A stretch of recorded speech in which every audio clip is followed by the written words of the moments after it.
Sure. I can hear everyone. Right, we are now officially live. We've had a few technical issues, so apologies for being a bit late. Right. Let's see. Good evening, world. Yeah. Hi, everybody. If you're watching, say hi in the comments box in the under the video. If you've got any questions, feel free to post them there as well. We've got a few from those who responded to our emails to begin with. We'll start on those in a few minutes. Right, where are we? Steve, I think you've got all the early questions, right? I have, yes. Does anybody particularly want to start, or should we just do them in order? I've got one that has been asked by 7 different people in various ways, and it's one that I find it difficult to believe that anybody would ask it, really. But people are very suspicious, and if we don't deal with it, they'll think it is anyway. Mm-hmm. So, probably you, Jacques. The nuts and bolts is they see all these pictures of glamorous cars and fancy people. Is it real, or is this a scam? Yeah, the great scam question, right? Yeah. I'm sure you could all count many digits. You don't have enough digits to count the number of responses you get that say this is a scam or anything. Yeah. I think the best way for me to answer that is just to explain my relationship and how I came about to get into the SFM. It's not quite the same as most people. I didn't get an email in my inbox and click on it and get on someone's list and then follow them for a while and then buy into what was being sold. I went on a search for information, and I've got some really close friends I was talking to about it. And he said, I know someone who's involved in internet marketing and they do some training. Uh-huh. And he said, let me get you in contact with them. So I said, great, excellent. Personal referral, as I say, is sometimes the best. Introduced me to a guy by the name of Alex. Alex and I had a long conversation. It was really good. Nearly an hour we spoke. Whether that was because I got referred by CJ or not, my friend, and I'm not sure. But he came to the conclusion that me spending as much money as he was going to charge me for one-to-one training was probably a bad idea for me at that point in time, and that the SFM would be a better price point. Now, the SFM being Stuart Ross, I had a look at it. I was obviously sold on the concept, but the thing that got me the most was, if I put it all together and how small the world really is CJ got married to a lady by the name of Vicky in December, and they've been dating for many years. I've known them; they've been good friends for years. Alex is Vicky's brother, and Stuart is their cousin. So I don't know, somewhat of about 6 degrees of separation. Somewhat, and lives down the road from me as you look at the World Wide Web, right?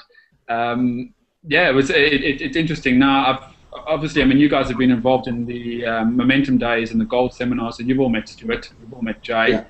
I mean, great guys, cracking guys, and I've met Stuart outside of the SFM in a more personal environment at the wedding and the stag do previously. So I've got to see him in a few different environments, and I can be pretty confident that it's not a scam. I'm pretty confident in my ability to judge some people, and you get a good feeling, and especially when, I mean, you guys can attest for this as well, you've met them both. You can read a lot from them in person. So I think the short answer to that slightly long-winded response is no, it's not a scam. These are genuine people. They've got a genuine goal, genuinely trying to help as many people. But I'm going to caveat that these people need to be willing to help themselves. It's not a you do this and then it's just, if I sign up, it's all going to happen overnight for me. You've actually got to put in some time and effort. Yeah, absolutely. As a comment. So and just to add on to that, I think Jay's ringing Steve now. I think Stuart and Jay, yeah, they come across as genuine, but for me, it's their passion and belief on what they're trying to achieve as regards to educating more people in this economy, and that really fits and sits right with me because the economy is changing so much.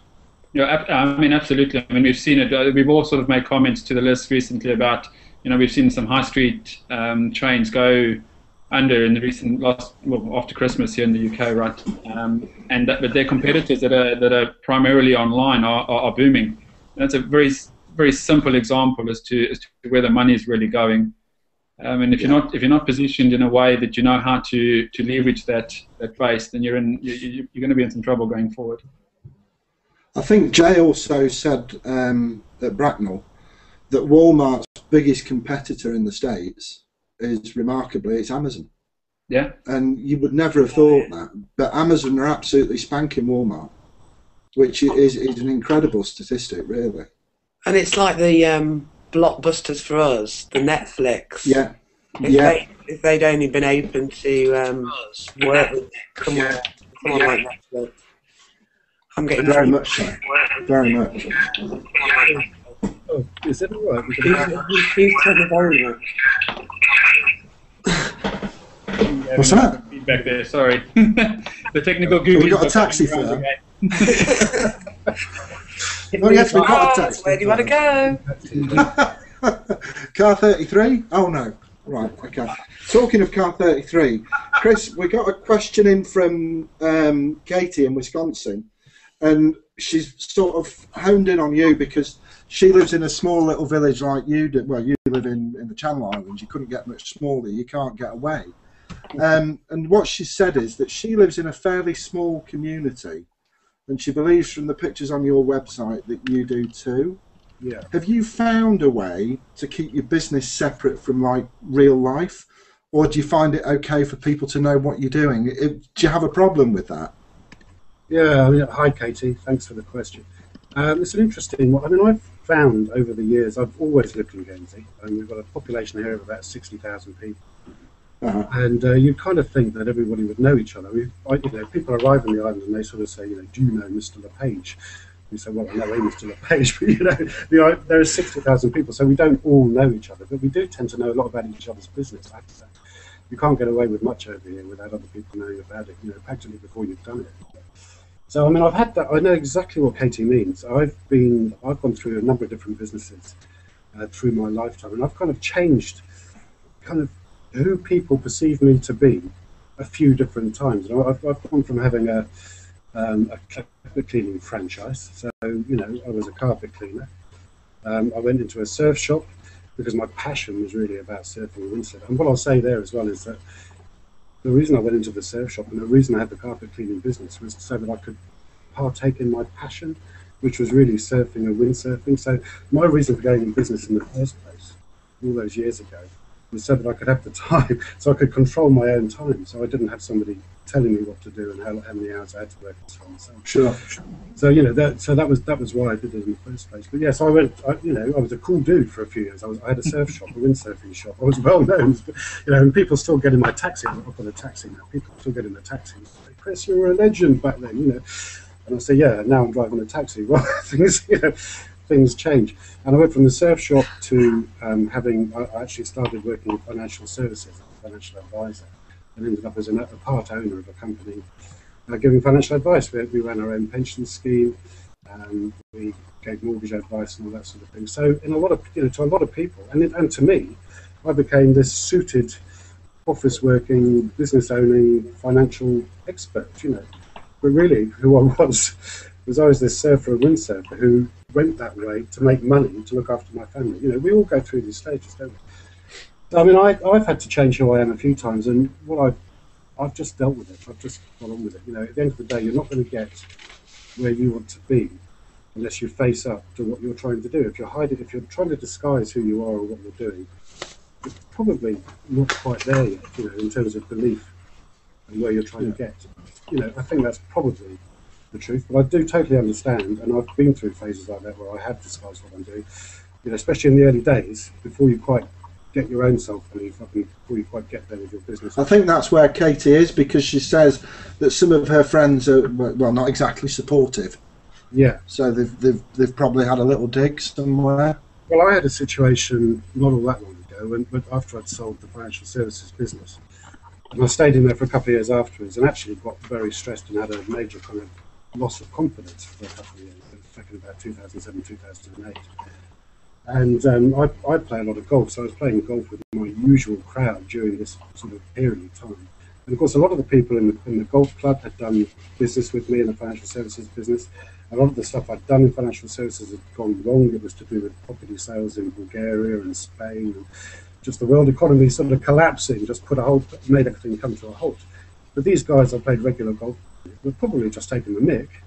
But I was pretty sensitive at the time, we were pretty upset. And they weren't helping me to recover, if you like, from my confidence.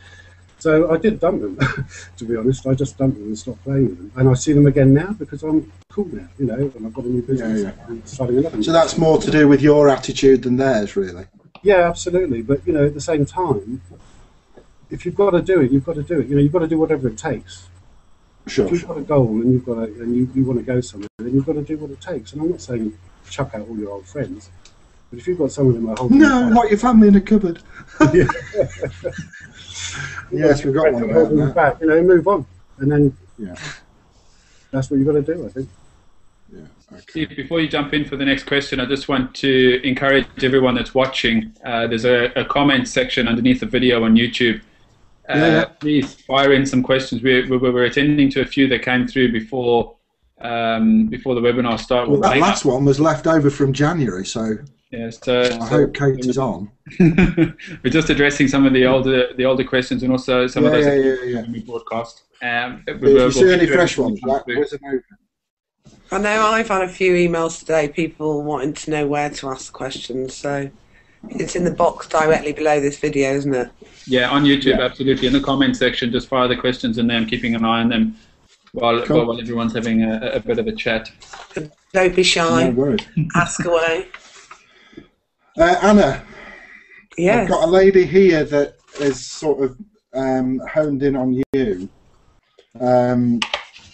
She doesn't want to give us her name, but she's lost her husband at the end of last year. She's got 3 young children, and she's noticed that you're a mum with young kids. Can you actually do this while running a family tight like that on your own? I mean, you seem to manage even more. But... The quick answer is yes, because I'm here, aren't I? Okay, right. Bye then. Yeah, my sympathetic approach now. A few people have asked me this before, because obviously being a mum, you are juggling the world, as well as, sorting the children out, the home life, and then you've got your social life on top of that if you want a social life, a bit of your time. But I suppose if you really, really believe and you really want something, I suppose if it's really important to you, you'll find a way. It's the quick answer. And I tend to do quite a lot of work when the children are in bed, because mine are not babies anymore. So in the evening, from 7:30, 8 o'clock on an evening, that's the time for me to work. But then I also have other times in the day when I've got one at school and one very young one that's just started a preschool for a couple of hours. So I have to be very organised.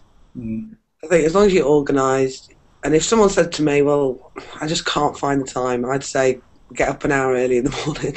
If you really, really want to do this and you've really got that belief and determination to achieve anything, you'll find the time, but you just have to be organised and plan it in. Yeah. If you watch EastEnders regularly, you could do it instead of that, couldn't you? Exactly. Really? Yeah, exactly. Absolutely. And then it's actually interesting you say that, right? Obviously, you're a mumpreneur. I'm a new dad, and my experience of the last couple of days is the old one. I carry the age quite well, Steve. I said I'm a very old one. The last 2 days I've had to commute into the office by train yesterday and today by car, and both times have been rather drastically delayed. And I've used that time to my advantage. Yesterday on the train I managed to get a bunch of small to-do items out of the way on the laptop on the way into Reading on the train. Luckily enough that was the case, because I was detained at the office much later than I was expecting, and my normal allocated time in the evening, by the time I got home, it was gone 10 p.m. and we were getting ready to do the late night feed and all the bits that go with having a little baby in the house. Today I was stuck on traffic on the M4 driving back, stationary, and I used the time to create a couple of videos. And the iPhone's with me. I just stuck it up in on the console on the car, switched it on, and had a chat. Certainly won't be the most professional video, but then that wasn't the point. The point was that I had some dead time. That all I would have been doing was looking at the rear end of whoever was parked in front of me for an hour, and it wasn't going to be very pretty. And I decided I was going to do some videos and share some information with people, and that's. It's just the way you get, and to your point, you get organised. It is funny how you juggle stuff, because I made this rule when I first started out that I wasn't going to, because I was finding myself trying to do work while I had them. And I thought, actually, it's not fair on either of us, because I'm getting interrupted and getting grumpy, and also it's not fair on you guys, because you're playing, and, you know. So I don't do that anymore. If I've got the children, that's their time, and if they're in bed or they're doing other things, I can. But this week, my friend had problems with childcare, which really impacts on me, because I thought, well, I don't have problems with childcare anymore because I can decide what I'm going to do. But I volunteered to help her out. And I thought, shit, oh my God, what am I going to do? Because it was on a day that I was practically free. I was then going to be helping her with her children. But what I did do in the end is take them to a soft play, which ended up entertaining Ruben, my youngest, for longer, and they've got Wi-Fi, so I got my laptop open and managed to create some more reviews and reports and stuff online. So I actually got more done because they're 10 years old and they looked after my little one while I was obviously supervising. Of all of us, there's a top tip, and find some 10-year-olds for your small kids and take them to soft play to get some work done. Yeah, exactly. I'll let my wife know that. but I think of all of us, Chris has come up with the best solution, because he writes blogs by dictating to his telephone. Yeah. You use Siri, don't you, Chris? I use Siri on my iPhone, I do, yeah. Yeah. I do a lot of it in the car because I've got a taxi business, so I spend a lot of time in the car. Yeah. And I've even done broadcasts. I mean, if people don't know what I'm talking about, Yeah. sending emails out to my email list. I've done that entirely from the car using my iPad, you know. And That's good. it's amazing how much you can do. Actually, you're awake and everything else as well. I mean, the only downside for me is the phone rings and somebody wants a taxi, or somebody gets in the taxi, I have to stop. But there's no other interruption. These customers are a bloody nuisance, They're aren't they? paid. Customers are paid. Taxi drivers great, apart from the customers. My phone's going now. Hang on, I'll be right back. There's somebody wants a taxi. That'll be a call for car 93. I was thinking the same as you about travelling. Whenever I've been down to London on an event, because I sometimes go to kind of mum's events, Yeah. I'm wasting 2 hours there, 2 hours back driving. And so more recently I've decided to get the train, because then I can actually do work on the train. You get more done. Yeah. So it's not a complete waste. It's the same cost in petrol. And I think it comes down to your point of being organised earlier, right? Yeah. There's being busy for being busy's sake, and you can do a lot of stuff that gets you nowhere. So you need to have a clear idea and spend some time strategizing with the activities you need to move forward with. And that means when you do get those 3 minutes, you can do that half a blog post or full blog post, even if it's just writing it out in a draft form, so that when you get home, you can stick it in WordPress and get it out to everyone. Exactly.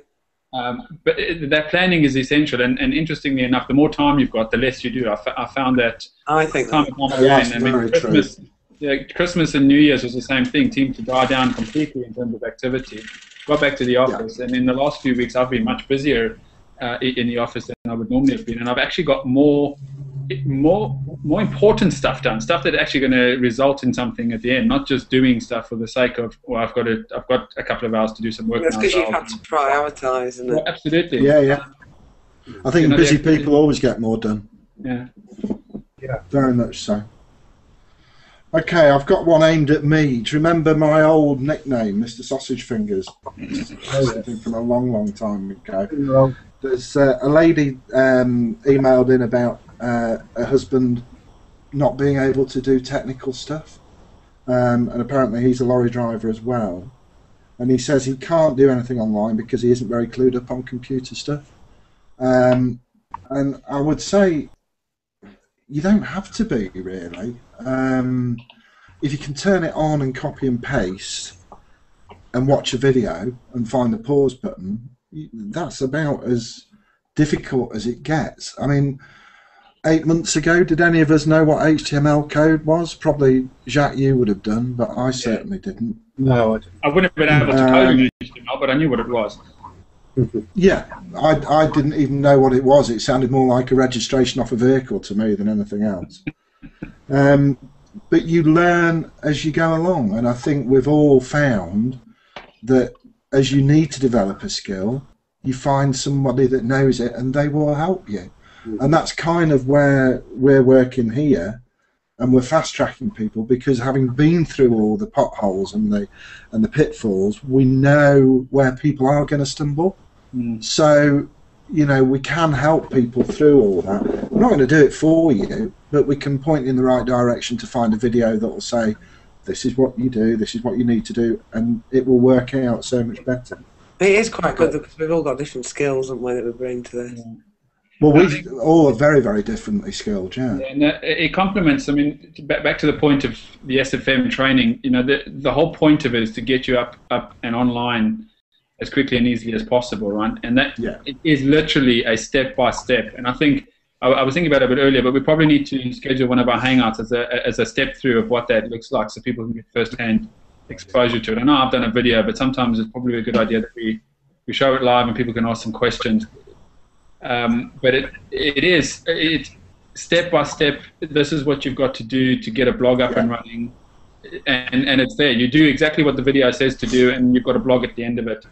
And then you go and do all the marketing training, right? And that's a learning experience, and that's where the learning curve continues, because you've got to test. I think I was very close to falling into the "it can't be this straightforward" trap, because for the first month I thought, no, I need to learn more. I need to learn more. And then I watched the video by Stuart, who sort of said, no, you need to be marketing for 80% of your time and in training mode for 20% of your time. And once I got that sort of keyed in, things started to happen more, because you can spend 5 years learning, but unless you actually start putting into effect what you're learning. That whole thing of you analyse and think it's going to be more complicated than it is, when actually all it's about is getting stuff done and implementing. I was just thinking, you know, should we share the secret? Like consistent action. Yeah. I mean, there is no secret. You just do it.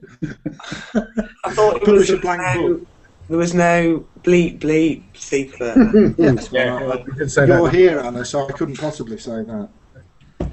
Right then, who wants another question? Have we got anything coming in, Jack? I think people are a bit shy. It's that, or they're a bit worried about typing something in incorrectly. I don't actually see who's on. I can't see individual names, but there are some people watching us. If Ron is there, if Ron emailed me today, and Maud, I think so. If you're there, please ask a question. If you want to ask a question, that is. Yeah, and I think. No, he's got to now. You've mentioned him. Yes, please. You must ask a question. Otherwise, Ron's sitting there thinking, why she picked on me? I think I saw Mr. Tony Gibson join as well. So if he's on still, it'd be interesting to hear what you have to say, Mr. Gibson. Was there anything else we've got on our list of pre-questions? I know there was a handful of them. You've got another one. Which is you've dealt with the Stuart and the scam thing. Yeah. Your other question. Hold on, I'm getting my knickers in a twist here, because that was later. You always are, aren't you? I know. Well, for that, Anna, I've got one for you, and I'll find Jack's while you're answering it. A lady over there in the States again has said that she's seen that you've published and written a book, or written and published in the right order. Do you think that's essential, or do you think it's just a big help? Because I know we've all sort of noticed the difference in the responses you're getting. I don't think it's something that people should do. I've noticed there's two types of people that get involved with the six-figure mentors. There's people who are wanting to learn how to market themselves online to get better at affiliate marketing. Yeah. And then there's another group of people that are actually wanting to be really educated because they want to create their brand, or they've already got a business that they want to take online. It might be an offline business, or it may be an online business that's not getting as much traffic as they want. So they want to get better and more educated at driving stuff to their own products now, and also earn an affiliate income from recommending Digital Experts Academy. So I was in the second box because I already had a business. I already wanted to create a line of information products, one being my book. Yeah. I wanted to make sure I was marketing it correctly. So that was why I went down the route of doing the book. but it's definitely not essential. It just depends what your passion is, whether you want to be just an affiliate. But really, there seems to be so many different crossovers, doesn't there? Because if you have a book, then you can use the information that you learn here to promote it. Or if you have a hairdresser's or a barber's or an electrician's workshop, you can come in with any of those things and you can start promoting your own existing business. So, I've also had a few emails because I think everybody believes there's a book in them somewhere. that's why I'm so overweight. Some people may actually want to write a fiction novel, or may not necessarily be a business book, or just sharing their expertise. So I can help them with that now because I've got the blueprint to do it. But it isn't essential to make this business. No. Okay. Jacques, you've sort of answered your other question. But that relates to finding the time. Can you do it part-time? Yeah, exactly. Which is why I'd sort of crossed it off. But do you want to go into that in a bit more detail? Yeah, I can cover a few things. I've commented on the fact that I'm a new dad and not an old one. You remember, you're the baby. We worked that out. Yeah, exactly. I am, as they would call us in South Africa, a lighty. Anyway, that means you can't drink. It doesn't stop you. It doesn't stop. No, he can't drink. He just falls over. You're a lightweight. Keep busy. The day job for me is a little more flexible than most. I do get to work from home, but that doesn't mean I've got free time. In fact, it means I work even harder. I'm looking. I'm just trying to think how best to structure this. The days are busy, so 9 to 5 is definitely 9 to 5, and then you've got the dog to walk. You've got time to spend with your wife and your family, and the baby, and then you've got time for yourself. I like to get to the gym. And there's only so many hours, and you need to have a bit of a sleep and feed yourself, and you suddenly go, oh, I can't do this. Interestingly enough, I get more done now than I've ever got done in a normal day. I would attribute that down as I've sat down and I've got a clear, defined reason and goal as to why I'm doing what I'm doing. And we all have ups and downs. I mean, we've all been on a conversation a few times where things don't always go your own way. They do. It's rubbish. It can be shit at times because it's hard and it's lonely, which is great. Well, we've got our own inner circle. But if you've got that driving reason, and for everyone it's different. Some people want to earn a little bit more money. Some people want to earn a lot more money. Some people want more flexibility of time. Some people want a bit more security, a bit more control. It doesn't matter what your reason is. As long as it's really important to you, I'm pretty sure that you'll find a reason. And to your point, find the time. And then to your point earlier, if your reason is strong enough, you'll find more time. I mean, I'll squeeze in during the day. I'll have between conference calls half an hour, and I'll do something now quickly, or my lunchtime. I'll try and do something in that space of time. Just squeeze it in. And those of you that are on from my list will know that I take the dog for a walk during the day, and I'll do a video at the same time. Or I'll be in the car when I'm not in the car as often as I used to be, but I'll do a video there as well. You'll find the time. You'll find the time. The time is there. I will admit that it's difficult. Finding family time is tricky, and that's ultimately one of my driving. I think it's because you don't plan it in. I've started planning in. I will plan in social things, but I don't plan in Interestingly, you say that, right? Aisha and I have lunch every Thursday. That's our time. We have lunch. We go away. No wonder you're so bloody thin.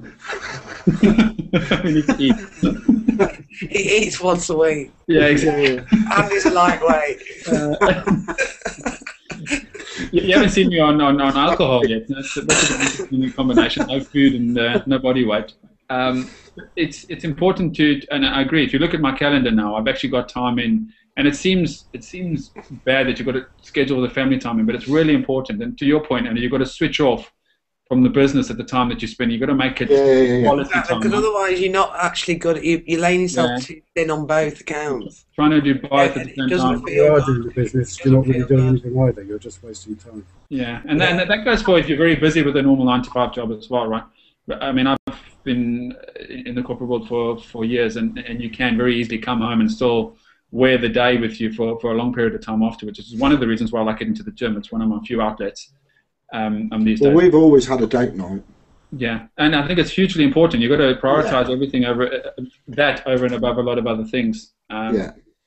It's normally when I'm in Northumbria, but we always have a night together. Also, you need to plan in time for you, whether it is, like you say, the gym. Yeah. Because interestingly enough, and on that point, right? If you never get your time, you're not recharging. I didn't go to the gym very often after we had the baby, and I've recently started. In the last month or so, I've been going 3 or 4 times a week. And one of the reasons why I didn't go initially was I felt like I needed to use that time for my business. I need to use the time for the business. There's an hour there for the business. But I was being less and less productive. Now that I've gone to the gym, I use the hour and I actually get more done in the fewer hours I've got assigned to the business in the evenings, which is a good thing, I suppose, for me. I'm not sure that's for everyone, but personally I've got a strong belief that you need to be doing some sort of exercise. A healthy foundation is good for all things that you get involved in. I walk down the stairs every morning. I think that's quite good. And up every evening. Yeah. Somebody gave me a top tip a while ago, so I'll share it. But about whatever it is that you wanted to create time for, or if it was actually in a discussion that I said I have no time to spare for me. Because I've got everything for the kids, I'm doing stuff at the house, doing stuff, obviously my business. I don't actually get any me time. So the first step is to pick a day once a week. So say it's a Saturday on a weekend, and just take half an hour for you. And that might be go and read a book in that half an hour, or go to the gym or whatever. But you take half an hour, and then the following week you take an hour. And then the following week you take a couple of hours, and then the following week you take half a day, and then you take a full day, and then you take a weekend, and so on. Obviously, you don't then take a week every week. You are increasing that time to certain times for you. It might be that you decide to get book a weekend away that incorporates the kids, but is a relaxation thing for you. So I think what you've all sort of described is balance, isn't it? Yeah. And booking it in. Yeah, and committing equally hard to the family side or the you side as you do to everything else. I know I still, when I'm fit again, I will start sailing again, and that's like Saturday afternoons are mine. The kids that want to come sailing with me can, but we each have our own boats. But that is me time, and that's where I shut off. There's no phone, there's no business, and it's essential. I don't think Judy and I would still be married. I don't think any of that would be going on if we hadn't had our own things to sort of come home to. It's balance is vital. Balance in all things. So do you come home and give your boat a hug every evening? No, because it's stored up at the lake, but I come home via the lake and stroke it.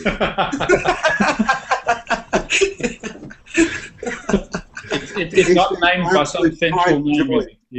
So the boat isn't named by some sensual name. Have you got a name for her? The boat? Yeah, it's the Phantom Genie. Every boat I've ever had has been a genie of some description. So it's either all the Fireballs were genies, the Merlin Rockets were genies, and it's named after. Do you remember the Larry Hagman program? The genie in that. The first boat we ever had was a genie. I'm too young, Steve. Yeah, okay. Chris, you'll probably remember. But she was this stunning girl, and my dad this really prim Victorian man absolutely fancied this genie in this television program. And so the boat was named after it, and just tipping my hat to my dad, really, because we are, after all, the product of our parents, and it's just, hi Dad. And every time I get in the boat, I have time with him in my head. Yeah. So it's the genie. They're all genies. Every boat we've ever had is a genie. So yeah. Oh, sorry, I've gone off on one there. Right then. It's a genuine moment. Any questions coming in? Please stop me talking. Well, Tony has just sent me a message saying that his browser's crashing, but he's listening. He's listening in. So I think everyone's a little shy putting any questions on. I think at this point it's a really good time to reiterate there is no such thing as a stupid or dumb question. We're pretty open to answer anything you stick through. You might already have an online business and you've got some questions. You might be thinking about it. You might be a mom or dad. You might be thinking about retirement, whatever it is. The interesting thing about the four of us is we've got quite a broad range of experience, and our backgrounds are quite different. So we can probably add some context to some of the questions if necessary. So please feel free to throw some questions at us. If for some reason something's happening in the YouTube browser that you can't comment, just fire an email over as well. I'll keep an eye open on and see if anything comes through from there from my side. But just the email that you got the invite on, just reply to that. Maybe we could all give our top tips on what we think makes you successful to build a business online. Go on then. Oh, go on then. Sorry?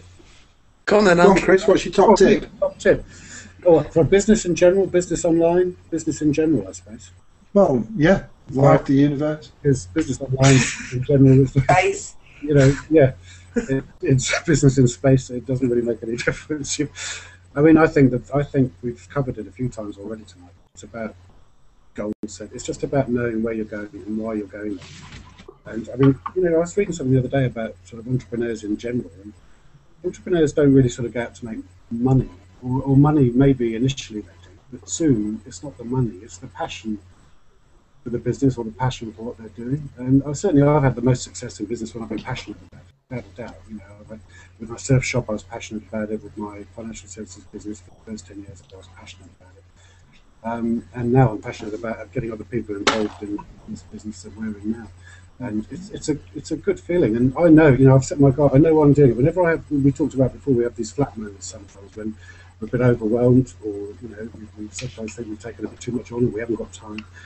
But when I do that, I just think back to the reason I'm doing it. And it's all to do with family. It's to do with getting some freedom and some financial security later on. And my kids, I've got a kid at university now. He's about to finish in July.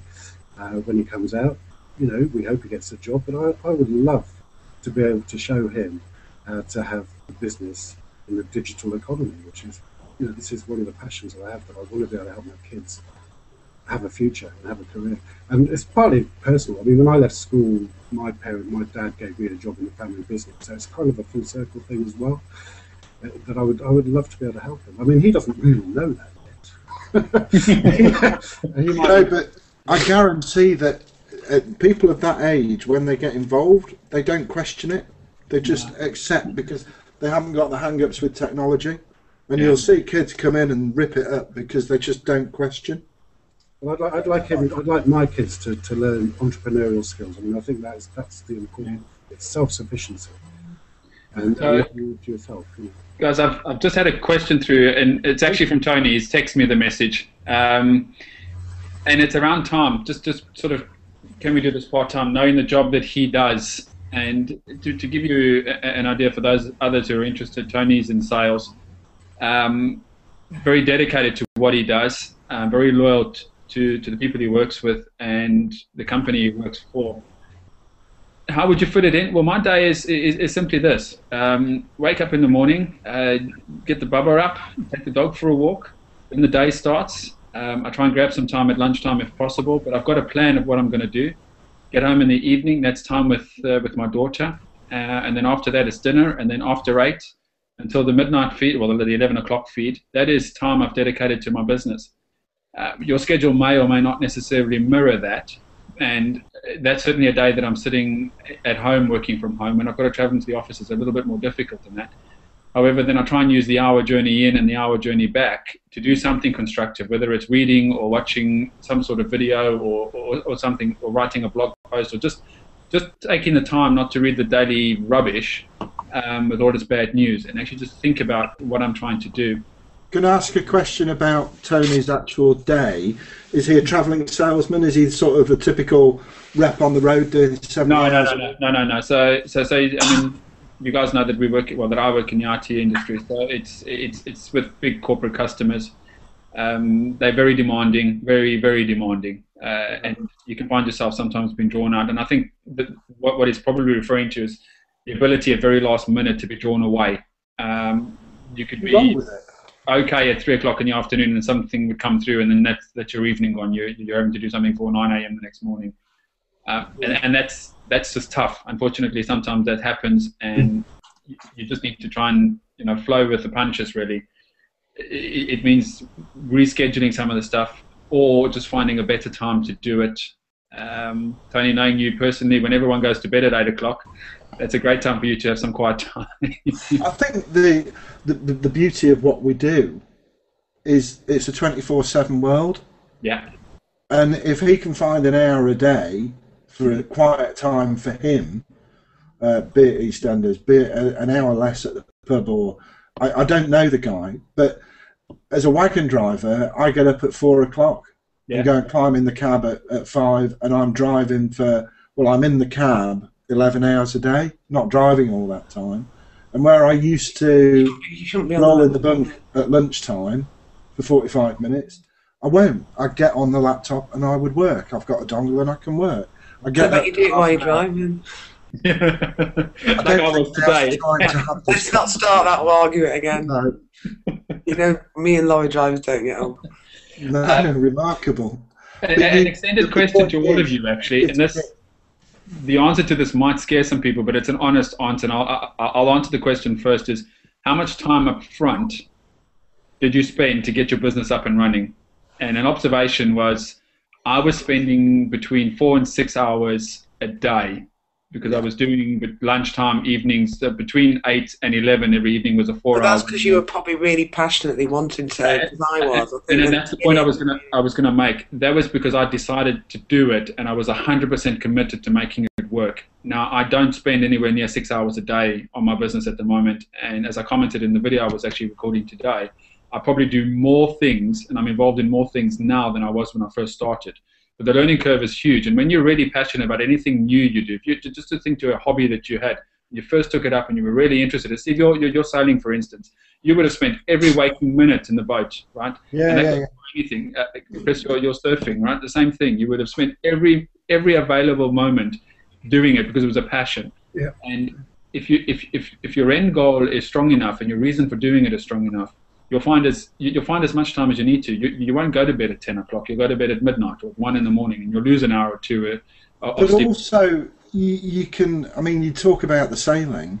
That there's so much when it's not just time in the boat. You've got other preparation that you need to do.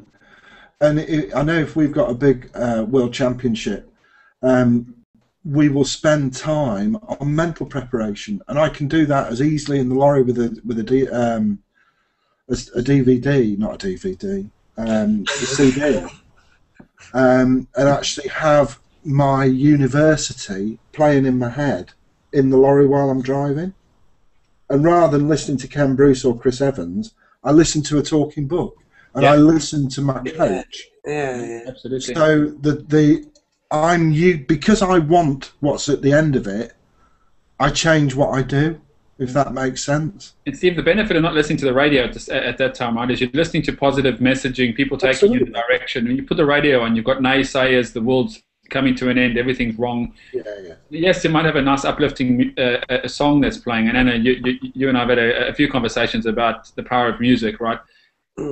But that lasts for as long as that song's on, and they come on with the news and all the rubbish that's going on in the world. And sometimes you don't need that negativity around you, because it can be a lonely space, and you need a support community. Yeah, we've obviously SFM was one of the big selling points for me on the SFM, and then obviously we found each other from inside the SFM, and that's been the community a tremendous help. Yeah, I don't think I'd still be in if it wasn't for the community, because some of the early questions I had, if I hadn't had the guts to go in and ask the question within the community, I'd have just walked away. It's just the fact that they're around. Somebody's around 24 hours a day. There's always somebody there. And that's because you've got people from all over the world that are logged on. So if you're talking to someone from Australia or someone from the US, be AM or PM, and often if I leave the chat window open, you see conversations all the way through the evening, right, while I've been sleeping. Just remember as a note to those who sign up, just keep your volume down and mute, otherwise you get a beeping through the evening. I remember hunting around for this beeping noise. It's interesting that you mentioned about the community, and Steve mentioned about asking questions, because I think all of us have constantly asked questions directly to Stuart. We've not been afraid to ask because we've all had our why sorted, so we all know why we got involved in this. So we've already got the belief, and then obviously deliver that attitude of, you know, we're determined for success. But along the way, we've just asked anybody. Yeah. And we keep asking until we get the answer. If we don't know the answer, there'll be somebody that does. Yeah. And now we're realising that actually we've got a lot to give to other people because we take a lot of our knowledge for granted. That's what I find. When people ask me a question, I suddenly realise how much I know now. I know. I'm still quite frightening. There is an email that I've just had off Greg, who just wanted to check whether this was going to be a Skype call or a Hangout. And yeah, it is a Hangout, so you can only ask questions in the box below. But Danny's just said you've got to be logged into YouTube to post a comment, which might be why we're having an issue with getting comments and questions from everyone. Okay. As a shout out to those who are watching who are still on with us, if you log into YouTube, you'll be able to share your questions. If not, if anybody does want to contact me though afterwards, I just wanted to say that I'm happy to arrange a half-an-hour Skype call with people who want to have a one-to-one Q&A. Yeah, mate. Yeah, I think that's an open invite from all of us, right? The email's there if that's the easiest medium, but Skype's just as good. We're real people, as you can see. We were happy to get on a call and have a chat about what's going on. And we'll eventually be developing these into kind of like a webinar software, so that we can actually ask questions a lot easier. But this is something we're trialing and seeing if there's a need to help people. So if you're not logged in YouTube, get yourself logged in. You've got 7 minutes.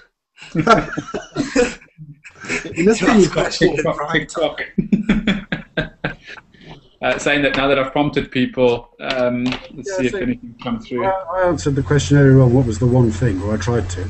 I don't know if you did. We were talking about what's the one thing that you would do. Who, me? Yeah, say Steve, that you thought was essential when you came to the business. Know why you're doing it. Yeah, that was pretty good. Because if you don't know why you're doing it, at the first opportunity or the first time it goes wrong, you'll stop. But if you've got a big enough why, you'll keep on. And as Anna has just said, I think the one thing that the four of us have in common is we just keep asking the same question until it's answered. Mm-hmm. And it has to be answered in a language that each of us can understand, because that's the whole thing with communication, is we all communicate slightly differently.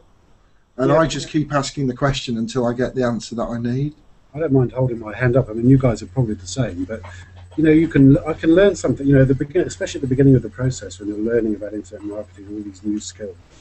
And I found I've been able to learn something, put it into action, achieve my sort of short-term goal. And when I come back to the same task a couple of weeks later, I can't remember how to do it. So the reason I'm saying that is that I know where to go. You know, I know where to go. I am pretty resourceful, so it's a good time to be in the internet business now, because you can get answers everywhere, not just through the 6-week mentors, but you can type a question into YouTube or Google and you can get some pretty strong answers to most of your questions. I have to say, that is now my default answer on within the community. Yeah. When somebody says, "Oh, how do you do X, Y, and Z?" my first answer would be, "Well, have you looked in YouTube?" Yeah. Because it's such an incredible resource. And 9 times out of 10, rather than me doing a quick jing to show them, there's about 33 different jings that have been done in the past by people that have answered the question probably far better than I could. Mm. So my number one tip is, don't forget YouTube is there, full of great advice. Yeah. What about Anna? What's your tip, Anna? Your number one? I thought I'd already said my tip. I wasn't. My tip was about the attitude, about asking questions, about if it's important to you, you're going to find a way. Whether you're trying to find the time, you're trying to find the money, if you really want to do this, you'll find a way. Yeah, every reason why don't be shy and just keep asking questions. Yeah. And it does sound like a cliche, right? We're talking mindset, and it's no coincidence that James Stewart's view is that's the first pillar that needs to be built up when you start working online, right? You need to get the mindset in the right place, and the training works towards that. some people come in more advanced because they've got very passionate reasons as to why they need to do this. Others are coming in a more curious mode, and they need to figure out for themselves exactly how or why they're doing this, and then the how will come on the back end of it. It's pretty certain, and this is with anything. If you want to start losing weight and you don't have a particular reason why you want to do it, within a week you'll stop doing what you were doing or planned, exercising, the eating. You go into your doctor and he says you're dead in 6 months if you don't lose 100 pounds in that period of time. You're going to do everything in your power. You're going to focus every bit of energy to make sure that you can get as close to that goal as possible. And that's a strong reason why. And you've got to liken the same thing for anything you do in life. I think it's a top tip from me. It's a mindset tip. But it's like somebody uses that analogy of if you're booking a family holiday or a holiday in general, it might not be a family one, and you're planning it 6 months, 12 months in advance. Aren't you get everything sussed, where you're going, your whole travel itinerary, you make sure you got your passports, you pay in, you may even be paying it off step by step. Yeah. But you plan all that. There's more people in this world that plan a holiday more than they actually plan their life. No, it's very true. It is very true. I did a blog about that last summer. It's using that analogy of if you want to make money and you want to start a business or learn marketing online, then I know Jay says this all the time about reverse engineering, but whatever that goal is, reverse engineer to what you want to do. How are you going to do it? And you'll find a way, and just find other people to help you, like we did with each other. Well, for people that think that Jay and Stuart always leave part 3 off that, where they say, "Oh, you find out where you want to go, you reverse engineer it, and then you do," and it always seems to go quiet. You just do. There's no silver bullet. You just take the action that is within the training. Because I was on with Jay on Monday night, and there was a few comments in the chat box on that going, "Oh yeah, great Jay, thanks, really good advice. You just do." Yeah, well you do. I can't tell people how much money to spend because I don't know how much money they've got. But there's no point me saying spend £3,500 to buy traffic if you haven't got £3,500. You have to identify those strategies yourself. I can point you at all 8 strategies, but you need to decide which ones you're going to pick. And then you take action. And also just look at the people that are successful and just copy them. Yeah. It's a business of duplication. Do it. But get your own style within that. Yeah. Be yourself. Right, I'm just time check. We're 1 minute from the end of the hour. We said we were going to allocate an hour. I don't think we've either got over our technical issue for getting comments in or not. I think one comment, the author's withheld it or it's been removed. I've just noticed I put my phone on silent. I've got a missed call from a number that starts with +33. Is that the States? +33? No. I don't know, it could be. So I'm not too sure if that is somebody. I will listen to the voicemail now and get back to you. So I think on that note, to end the hangout for this evening, guys, we're all available by whichever means you find the most reasonable to get us on Skype, email, Facebook if you're following us on Facebook, Twitter for those of us who are on Twitter. More than happy to get on and have a conversation with you if you've got any questions. I've been a bit cheeky and put my Skype ID in the comment box for people to look at. Yeah, I mean, and the rest of you, I probably encourage you to do the same thing, right? Yeah, I would. Yeah, just stick Get it in. those put in now before it goes off. Can you put mine in? In fact, it's probably an idea that we'll send those details out. They're on the bottom of every one of my emails that go out anyway. And I know you guys are the same, right? They're not far. Unless somehow they're finding their way to the spam folder, which you won't be seeing them. And then I'd encourage you not to whitelist them. But on that note, I think I'm going to end the broadcast, and I'm sure we'll be chatting to you all soon again. Thank you very much. We may have a special guest announcement. Oh yeah. Oh, and the cliffhanger is. You can guess who the special guest is. Yeah. Okay. See you later, guys. Mr.